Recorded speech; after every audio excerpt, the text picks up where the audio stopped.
Shalom Avracha, mes chers amis. Est-ce que vous avez vérifié vos mezuzot? Mais elles sont cachères, je viens de les vérifier il y a 2 mois. Est-ce qu'on a le droit de faire vérifier? Eh bien, il était une fois un monsieur qui avait un peu des problèmes à la maison.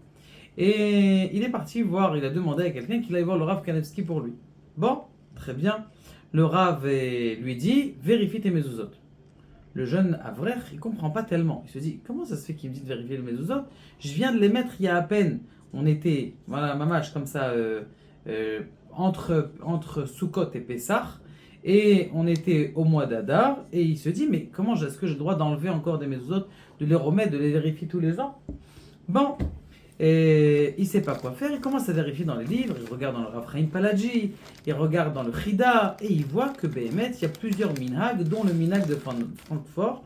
Lorsque une année il y a Adar ve Adar, eh bien, et il y a Adar ve Adar, c'est-à-dire 2 mois d'Adar, eh bien ce qui se passe, c'est qu'ils avaient la minhag de revérifier, puisque c'est une année un petit peu plus longue. Bon, très très bien.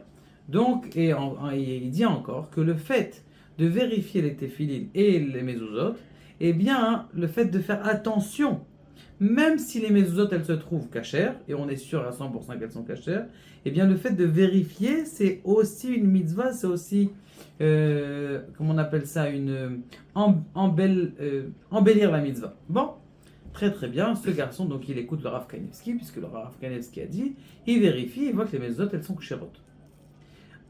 À côté de ça, il avait un ami, et cet ami lui dit, tiens, moi aussi je vais vérifier. Il vérifie, sa fille, nous. Eh bien, elle avait vécu un accident de voiture depuis 4 ans, elle n'arrivait pas à se lever, et ils ont vérifié que dans sa chambre, justement, il y avait, toutes les mezuzot étaient chérotes dans la maison, et dans sa chambre, eh ben, la mezouza, elle était pas bonne. Donc ils ont vérifié, Baruch Hashem, cette fille, elle s'est levée.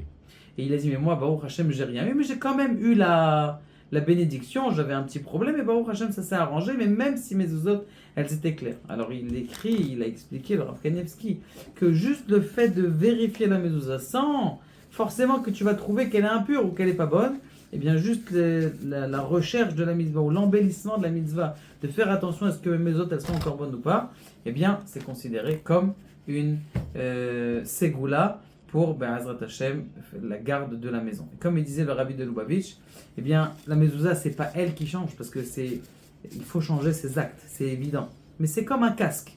Ça veut dire, on reçoit toute la journée des balles, quand le type il a son casque, eh bien, il est protégé. Mais c'est vadaï qu'il faut non pas uniquement vérifier que c'est mezuzot, il faut aussi vérifier ses actions, changer ses actions, faire attention au Shabbat, faire attention à la pureté familiale, très très important, mes chers amis, la pureté familiale, ça peut sauver des chayalim, qu'Akadosh Baruch Hu nous aide, Be'ezrat Hashem à nous renforcer en Emouna, en Bracha, et que vous ayez tout le bonheur du monde.